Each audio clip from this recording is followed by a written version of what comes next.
হরে কৃষ্ণ। জাতি বর্ণ নির্বিশেষে প্রত্যেক সনাতন ধর্মাবলম্বীদেরকে জানাই মহালয়া, দেবীপক্ষ এবং শারদীয় দুর্গাপূজার অনেক অনেক কৃষ্ণপ্রীতি এবং শুভেচ্ছা। প্রায় অনেক সনাতনের মনে একটা প্রশ্ন ঘুরপাক খায়, আর সেটা হলো মহালয়া উৎসবকে শুভ মহালয়া বলা যাবে কিনা, কিংবা মহালয়া উৎসব কি আসলে শুভ নাকি অশুভ। তাই আমি আজকে প্রচেষ্টা করব আপনাদের মনের এই প্রশ্নের যথাযোগ্য উত্তর দেবার। তাই সকলের নিকট বিনীত অনুরোধ, প্রত্যেকে ভিডিওটি না টেনে সম্পূর্ণ ভিডিওটি মনোযোগ সহকারে দেখবেন। শাস্ত্রমতে এই দিনে মা দুর্গা ঋষি কাত্যায়নের আশ্রমে তার কন্যারূপে অবতীর্ণ হয়ে শুম্ভ ও নিশুম্ভকে বধ করেন এবং পরবর্তীতে মহিষাসুর মর্দিনী হয়ে ওঠেন।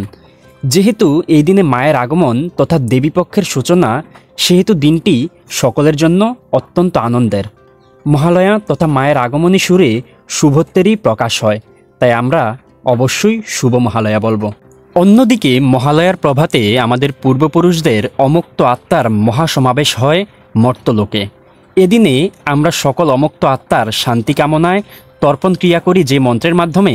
সেই মন্ত্রের অনুবাদ হচ্ছে: যাহারা আমাদের বন্ধু ছিলেন এবং যাহারা বন্ধু নহেন, যাহারা জন্ম জন্মান্তরের আমাদিগের বন্ধু ছিলেন এবং যাহারা আমাদের নিকট হইতে জলের প্রত্যাশা করেন, তাহারা সম্পূর্ণরূপে তৃপ্তি লাভ করুন। সকল মৃত আত্মার তৃপ্তি কামনায় যে তর্পণ বিধি, সেটাও শুভত্বেরই পরিচায়ক।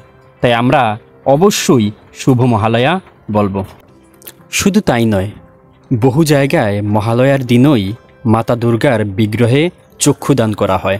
তাই আমরা নিঃসন্দেহে বলতেই পারি যে মহালয়া অবশ্যই শুভ মহালয়া।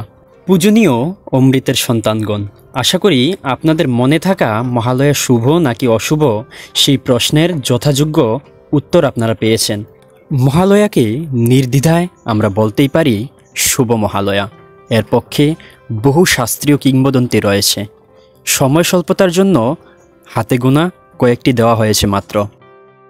এই ভিডিওতে থাকা অধিকাংশ উদ্ধৃতি ও তথ্য সনাতন ফিলোসফি অ্যান্ড স্ক্রিপচার বা SPS শাস্ত্র গবেষণা কমিটির সহায়তায় সংগ্রহ করা হয়েছে। তাই অসংখ্য ধন্যবাদ এবং বিশেষ কৃতজ্ঞতা জানাচ্ছি SPS শাস্ত্র গবেষণা কমিটিকে। সকলে ভালো থাকবেন, ভালো রাখবেন এবং ভিডিওটি শেয়ার করে প্রত্যেকের মনের সংশয় দূর করতে সহায়তা করবেন। জয় হোক মাতা দুর্গার, জয় হোক সকল পৃথিবীবাসীর। সবাইকে আবারও শুভ মহালয়া।